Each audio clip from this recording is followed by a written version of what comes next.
नमस्कार दोस्तों, जय हिंद। स्वागत है आप सभी का। दोस्तों, हर किसी का कोई ना कोई आकार ज़रूर होता है ना? और उसी के साथ-साथ उसका कोई एक लोकेशन भी होता है।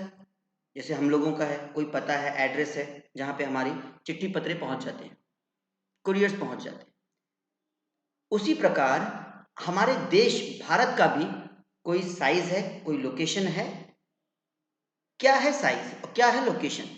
आज इसी के बारे में हम अपने इस ऑनलाइन क्लास में जानेंगे। तो शुरू करें? चलो, चलते हैं अपने देश भारत को जानते हैं, उसके साइज़ और लोकेशन के बारे में जानते हैं। भारत संसार की अनेक प्राचीन सभ्यताओं में से एक है। जी हाँ दोस्तों, भारत संसार की अनेक प्राचीन सभ्यताओं में से एक है। तो यहाँ क्या है? यहाँ संस्कृति की बात हो रही है कि भारत की संस्कृति विश्व के तमाम संस्कृतियों में से सबसे प्राचीन मानी जाती है। इसने बीते 5 दशक से, यानी कि आज़ादी के बाद से मैं बात करना चाहूँगा, आर्थिक विकास किया है। फिर वो चाहे कृषि का क्षेत्र हो, औद्योगिक का क्षेत्र हो, प्रौद्योगिकी का क्षेत्र हो, इन सभी क्षेत्रों में भारत का विकास हुआ है। विश्व के इतिहास रचने में भी भारत का महत्वपूर्ण भाग रहा है। अब आइए हम जानते हैं कि पृथ्वी को 4 गोलार्ध में बाँटा गया है। भारत का लोकेशन अगर हमें समझना है, तो सबसे पहले ये जानना होगा कि पृथ्वी पर भारत कहाँ है? तो सबसे पहले हम इसको समझते हैं कि पृथ्वी गोलाकार है। तो इस गोलाकार में यदि हम हॉरिजॉन्टल यदि हम हॉरिजॉन्टली पृथ्वी को 2 बराबर हिस्सों में बाँट दें, तो ऊपर का हिस्सा यानी कि उत्तरी हिस्सा जो है, वो उत्तरी गोलार्ध कहलाएगा, ये हिस्सा, ये जो आप देख रहे हैं। और नीचे यानी दक्षिणी हिस्सा जो है, दक्षिणी गोलार्ध यानी सदर्न हेमिस्फीयर कहलाएगा। सेम इसी तरीके से दोस्तों, इसी तरीके से यदि वर्टिकली यानी कि लंबवत तरीके से हम लोग अगर सीधे-सीधे इसके 2 हिस्से करें बराबर, तो एक होगा वेस्टर्न हिस्सा, ये आप देख सकते हैं, यानी कि पश्चिमी गोलार्ध, और ईस्टर्न हेमिस्फीयर यानी कि पूर्वी गोलार्ध। यह एक तरीका है पृथ्वी को बराबर हिस्सों में बांटने का, ताकि हम समझ सकें कि किस हिस्से में या किस दिशा में कौन सा देश आता है। पृथ्वी पर भारत का स्थान, अब हमें इस चित्र को समझना है। ये आप देख सकते हैं, ये हमने पृथ्वी को बराबर हिस्सों में यहाँ बांटा है। तो ऊपर का हिस्सा हमारा हो गया नॉर्दर्न हेमिस्फीयर, और नीचे हिस्सा हो गया दक्षिणी गोलार्ध, जिसे हम कहते हैं सदर्न हेमिस्फीयर। इसी साथ में हमने लंबवत यानी कि जो है लॉन्जिट्यूड के रूप में सीधे सीधे हमने 2 हिस्सों में अगर बांटा, तो वेस्टर्न हेमिस्फीयर और ईस्टर्न हेमिस्फीयर। अब देखते हैं कि भारत कहाँ है। भारत आप ये देख सकते हैं, यहाँ इंडिया लिखा हुआ है। दोस्तों गौर करिएगा, ये जो इंडिया लिखा हुआ है, ये कहाँ पड़ रहा है? ये नॉर्थ और ईस्ट के बीच में है। ये नॉर्दर्न हेमिस्फीयर यानी कि उत्तरी गोलार्ध और पूर्वी गोलार्ध के मध्य में है ये। अब समझते हैं कि भारत बहुत बड़ा देश है। ये उत्तरी गोलार्ध के अक्षांश और देशांतर, ये 2 शब्द का यहाँ प्रयोग किया गया है। तो ये बता दें आपको सबसे पहले कि पृथ्वी पर काल्पनिक रेखाएं बनाई गई हैं। जी हाँ, पूरी पृथ्वी पर कोई लाइन नहीं खींची जा सकती, ये असंभव है। तो ऐसे में हमने समझने के लिए पूरी पृथ्वी पर एक काल्पनिक रेखा बनाई है। उत्तर से दक्षिण की ओर जो रेखाएं आती हैं, यानी कि आप जो देख सकते हैं, जो लाल रेड लाइन जो दिख रहा है आपको, जो कि नॉर्थ पोल से साउथ पोल यानी उत्तरी ध्रुव से दक्षिणी ध्रुव तक जो दौड़ रहा है, यानी कि जो नॉर्थ से साउथ तक आ रहा है, इसे हम कहते हैं देशांतर, लॉन्जिट्यूड। और जो वेस्ट से ईस्ट दौड़ रहे हैं, ठीक है, यानी कि जो पश्चिम से पूरब की दिशा में जो लाइंस खींची गई हैं, इसे हम कहते हैं अक्षांश यानी कि लैटिट्यूड। ठीक है दोस्तों, अब हम समझते हैं कि इसमें भारत कहाँ है। तो आप देख सकते हैं, यहां लिखा है अक्षांश 8 डिग्री 4 मिनट नॉर्थ उत्तर, यानी कि 8 डिग्री 4 मिनट उत्तर से 37 डिग्री 6 मिनट उत्तर तक। ये उत्तर की गोलार्ध की बात हो रही है। उत्तरी गोलार्ध में भारत कहाँ है? 8 डिग्री 4 मिनट उत्तर से 37 डिग्री 6 मिनट उत्तर तक। वहीं अगर हम देशांतर के रूप में अगर हम देखें, तो हमें अब यहाँ पर अक्षांश मालूम पड़ गया। अब बारी है देशांतर का मालूम करने का, तो वो है 68 डिग्री 7 मिनट पू लिखा है, यानी कि पूर्व यानी कि ईस्ट से 97 डिग्री 25 मिनट पूर्व तक फैला है। तो इस तरीके से हम ये ज्ञात करते हैं, ये पता लगाते हैं कि भारत किस लैटिट्यूड लॉन्जिट्यूड के मध्य आता है। आशा है आपको ये चीज समझ में आया होगा। आगे बढ़ते हैं। आकार।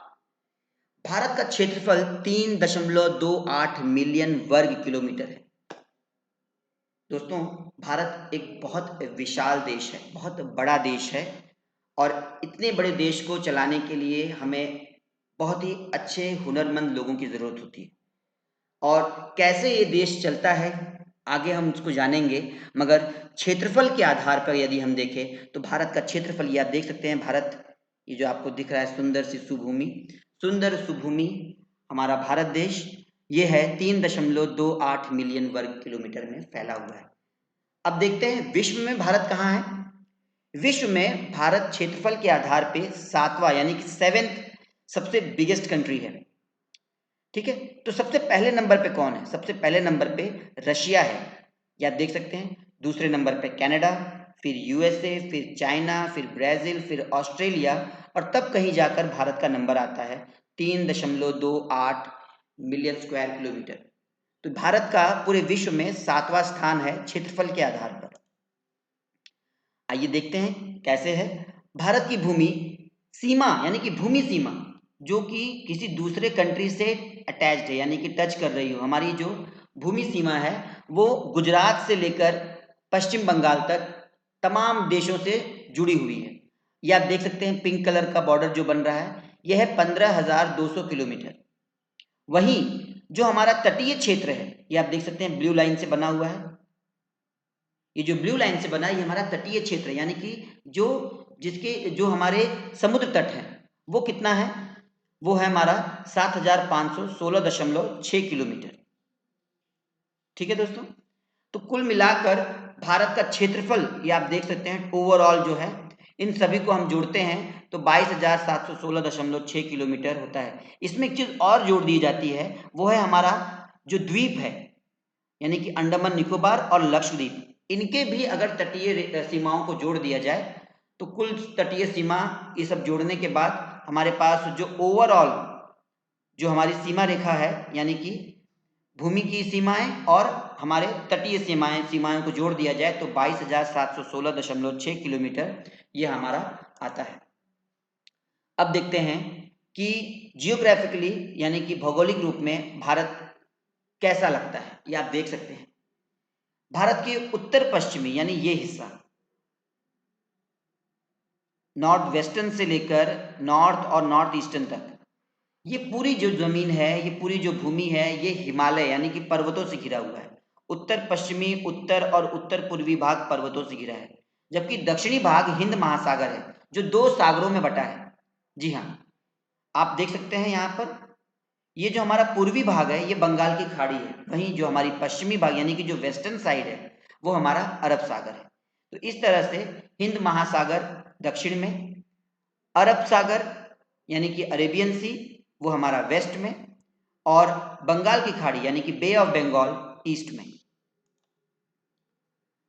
तो 7वां सबसे बड़ा देश है, तो भाई टाइम कैसे हम मैनेज करेंगे कि आखिर समय का निर्धारण कैसे किया जाए?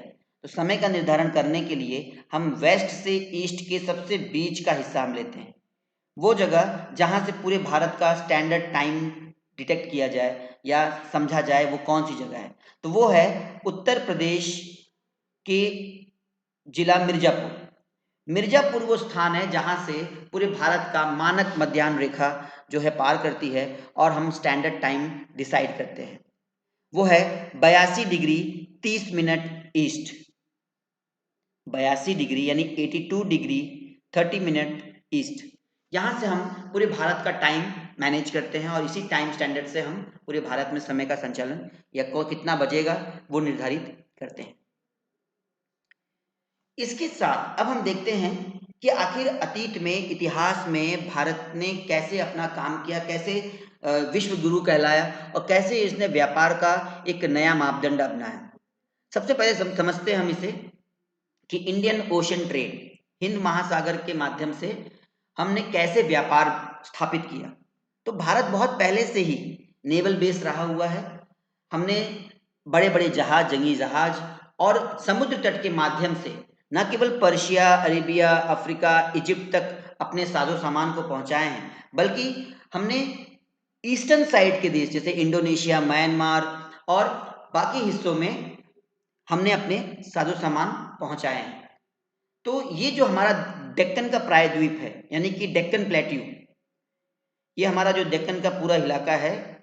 वैसे आपको बता दें कि पहले हम प्रायद्वीप का मतलब समझ लें कि प्रायद्वीप क्या होता है।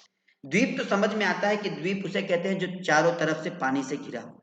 जी हाँ, आइलैंड समझ में आता है कि वह स्थान जो चारों तरफ से पानी से घिरा हो, सी से घिरा हुआ हो, surrounded by water, is called as island. But what is peninsula? Peninsula किसे कहते हैं? यानी कि वो स्थान जो तीन तरफ से पानी से घिरा हुआ हो। जी हाँ, भारत एक पेनिनसुलर देश है, क्योंकि यहाँ वेस्ट में आप देख सकते हैं अरेबियन सी, ईस्ट में बे ऑफ बंगाल और साउथ में इंडियन ओशन। तो इस हिसाब से हमारा जो देश है वो एक प्रायद्वीप देश है। डेक्कन इसीलिए कहा जाता है इसे डेक्कन प्लेट्यू, क्योंकि जो दक्षिण का हिस्सा है उसे हम डेक्कन कहते हैं, और दक्षिण का जो हिस्सा है वो प्रायद्वीपीय क्षेत्र है, तीन तरफ से पानी से घिरा हुआ है। तो हिंद महासागर में भारत का तटीय क्षेत्र अन्य सभी देशों के तटीय क्षेत्रों से अधिक होने के कारण हिंद महासागर का नाम भारत के दूसरे नाम हिंदुस्तान से लिया गया है, क्योंकि अधिकतर सीमाएं ये जो महासागर है वो भारत को छूती है, इसीलिए इसका नाम भारत के नाम से ही रखा गया, हिंदुस्तान, जो कि भारत का एक नाम है, और उसी के आधार पे हिंद महासागर नाम पड़ा है। इसके साथ देखते हैं कि आखिर हमने समुद्र के साथ साथ जमीन से भी हम देश तक कैसे जुड़े, कैसे लोगों तक अपने चीज़ों को पहुंचाए हैं, अपने कमोडिटीज़ को, अपने गुड्स को, अपने सामान को, अपने व्यापार के क्षेत्रों को कैसे बढ़ाया है। ये आप देख सकते हैं कि भारत जो है किस प्रकार दिल्ली, मथुरा, इन सब क्षेत्रों से होते हुए आप चाइना का क्षेत्र, तिब्बत का क्षेत्र, कजाकिस्तान, उज्बेकिस्तान, ये तमाम जो क्षेत्र हैं, इराक, सीरिया, टर्की, यानी कि ग्रीस, यूनान तक हमारा क्षेत्र जो है जमीन के रास्ते पहुंचे हैं। यानी कहीं ना कहीं जमीन के रास्ते हमने ज्यादा दूर तक अपना व्यापार फैला के रखा था। तो भारत पहले से ही एक बिजनेस ओरिएंटेड देश रहा है, लोगों ने इसके साथ जुड़ाव करके अपने व्यापार को बढ़ाया है, मगर सबसे पहले हमने सभ्यता, संस्कृति को संजोए रखा। आगे बढ़ते हैं। प्राचीन काल में भूमि मार्ग के द्वारा ही विचारों का आदान प्रदान होता था। उपनिषद, रामायण तथा पंचतंत्र की कथाएं, भारतीय संख्याएं तथा दशमलव प्रणाली विश्व के कोने कोने में भूमि मार्ग के द्वारा ही पहुंचे थे। भी आपने जैसा देखा पीछे स्लाइड में कि किस प्रकार हम अपनी चीजों को एक देश से दूसरे देश तक पहुंचा रहे थे। तो ये तमाम चीजें थी। आज आप देख सकते हैं मलेशिया में, इंडोनेशिया में, जावा में भारत की तमाम ऐसे संस्कृतियां आपको वहां नजर आएंगे, ऐसे मंदिर नजर आएंगे जो कहीं ना कहीं ये दर्शाते हैं कि ये भारत से जुड़े हुए थे। आखिर ये पहुंचे कैसे? इन्हीं मार्गों से होकर हमारी संस्कृति, हमारी सभ्यताएं दूसरे देशों तक पहुंची है। भारत मसालों का व्यापार, मलमल का व्यापार तथा अन्य चीजों का व्यापार दूसरे देशों के साथ करता था। वहीं दूसरी तरफ भारत में भी ग्रीक मूर्तियां, गुंबद तथा मीनारें देखने को मिल जाएंगी। तो ये गिव एंड टेक की पॉलिसी थी। भारत बढ़िया से बढ़िया मसाले, कपड़े, ऑर्नामेंट्स यानी कि आभूषण, तो तमाम ऐसी चीजों का जो है एक तरह से एक्सपोर्ट करते थे, मगर हम इंपोर्ट क्या करते थे, यानी लेते क्या थे उनसे? वहाँ की शैली, वहाँ में जो जो अच्छी चीज़ है, वहाँ के जो न्यूली टेक्नोलॉजी होते थे उसे हम लेते थे। तो इस तरीके से आदान प्रदान होता था। अब देखते हैं कि भारत के पड़ोसी देश कौन कौन से हैं।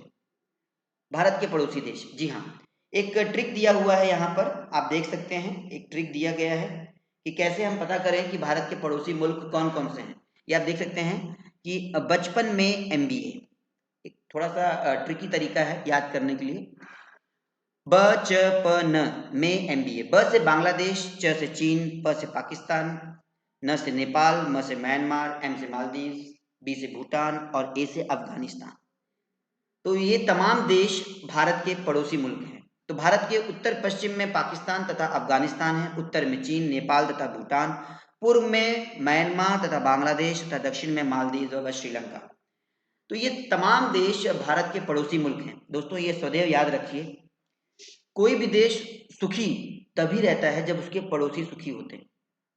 ये सब पर लागू होता है। फिर चाहे वो पाकिस्तान हो, चाहे वो चीन हो, चाहे वो नेपाल हो, चाहे वो भूटान हो।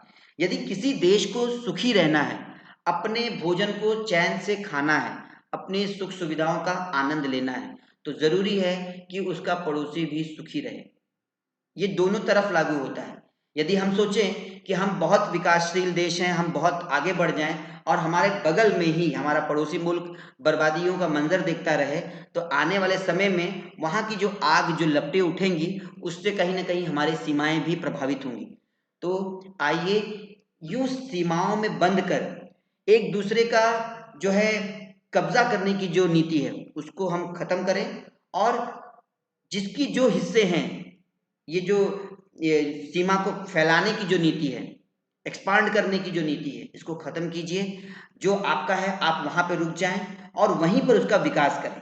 जितना है उसमें खुश रहें, क्योंकि बहुत ज्यादा बढ़ा लेने पर भी खुशियां मिल जाएंगी, इसका कोई गारंटी नहीं है। भारत के दक्षिणी पड़ोसी सागर पार द्वीप समान देश श्रीलंका तथा मालदीव हैं। आप यहाँ देख सकते हैं, ये श्रीलंका वे मालदीव हैं तो द्वीप, मगर ये देश हैं, स्वतंत्र हैं।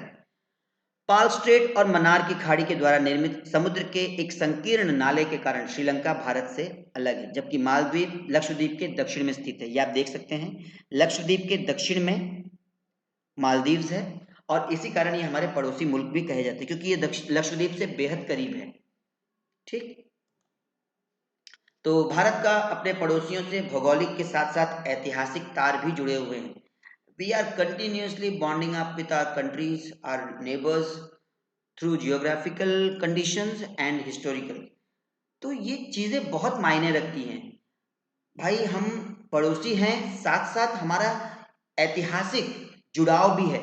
हमारा आपका पास्ट कभी नहीं बदल सकता, मगर पास्ट को लेकर हम अपना वर्तमान और अपना भविष्य ना बिगाड़ लें, इसका हमें ध्यान देना है, वरना आने वाली नस्लें हम ही को दोषी ठहराएंगी। जय हिंद।